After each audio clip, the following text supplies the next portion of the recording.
নমস্কার বন্ধুরা, সত্যবিচার বাংলা চ্যানেলে আপনাদের স্বাগত। ভক্তি ভরে ভগবানের নাম স্মরণ বা জপ করা কেবল একটি ধর্মীয় বিষয় নয়, এটি মানসিক ও আধ্যাত্মিক প্রশান্তির একটি বড় মাধ্যম।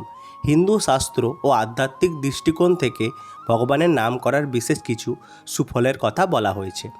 মানসিক শান্তি ও স্থিরতা।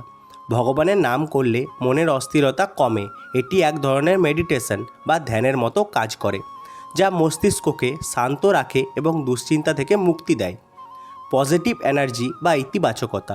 শ্রীকৃষ্ণের নাম বা যে কোনো পবিত্র মন্ত্র জপ করলে শরীরে এবং চারিপাশে একটি ইতিবাচক স্পন্দন তৈরি হয়। এটি মন থেকে নেতিবাচক চিন্তা ও ভয় দূর করতে সাহায্য করে। মনের পবিত্রতা।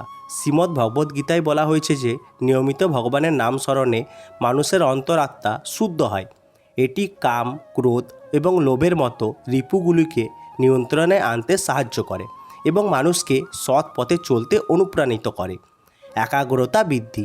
নাম জপ করার সময় আমাদের মনে একটি নির্দিষ্ট বিষয়ে নিবদ্ধ থাকে।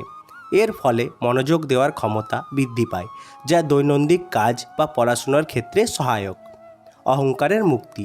ভগবানের কাছে নিজেকে সমর্পণ করলে মানুষের ভেতরে আমি বা অহংকার বোধ কমে যায়। এতে বিনয় বৃদ্ধি পায় এবং মানুষের সাথে সুসম্পর্ক বজায় রাখা সহজ হয়।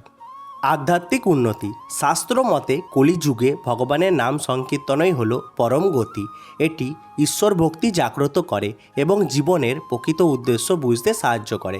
শ্রীমদ্ ভগবদ্গীতার একটি বাণী রয়েছে, যে ব্যক্তি সর্বদা আমাকে স্মরণ করে আমি তার যোগক্ষেম অর্থাৎ সুরক্ষা ও কল্যাণ বহন করি।